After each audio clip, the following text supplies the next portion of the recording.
വിശുദ്ധ കുരിശിൻ്റെ ഇടയാളത്താൽ ഞങ്ങളുടെ ശത്രുക്കളിൽ നിന്ന് ഞങ്ങളെ രക്ഷിക്കണമേ. ഞങ്ങളുടെ തമ്പുരാനെ, പിതാവിൻ്റെയും പുത്രൻ്റെയും പരിശുദ്ധാത്മാവിൻ്റെയും നാമത്തിൽ ആമേൻ. കർത്താവിൻ്റെ പാതയിൽ നിന്ന് വ്യതിചലിച്ച് ജീവിക്കുന്നവരെ അവിടുന്ന് തിരിച്ചു കൊണ്ടുവന്ന് നീതിയുടെ പാതയിൽ സംരക്ഷിക്കുമെന്ന് ഉറപ്പു തരുന്ന വേദഭാഗമാണ് എസെക്കിയേൽ 34 അധ്യായം 15-16 തിരുവചനങ്ങൾ. ദൈവമായ കർത്താവ് അരുളി ചെയ്യുന്നു, ഞാൻ തന്നെ എൻ്റെ ആടുകളെ മേയ്ക്കും. ഞാൻ അവയ്ക്ക് വിശ്രമസ്ഥലം നൽകും.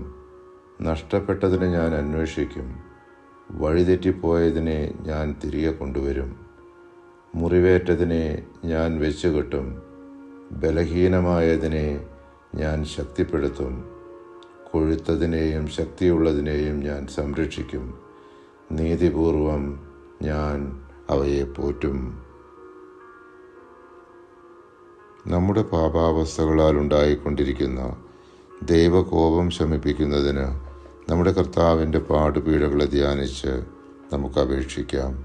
അനാദിപിതാവായ സർവേശ്വര, അങ്ങേ തിരുക്കുമാരൻ കുരിശിൽ തറയ്ക്കപ്പെട്ടിരിക്കയാൽ താൻ അനുഭവിക്കുന്ന നിഷ്ഠൂര വേദനകളെ നിരൂപിക്കാതെ തന്നെ പാടുപെടുത്തുന്നവരുടെ പാപങ്ങൾ പൊറുക്കുന്നതിനായി പ്രാർത്ഥിച്ചതിനെക്കുറിച്ച് ഞങ്ങളുടെ പാപങ്ങളൊക്കെയും പുറത്ത് ഞങ്ങളുടെ ആത്മശരീരങ്ങളിൽ നിന്നും അങ്ങേ കോപത്തെ നീക്കി അരുളയണമേ.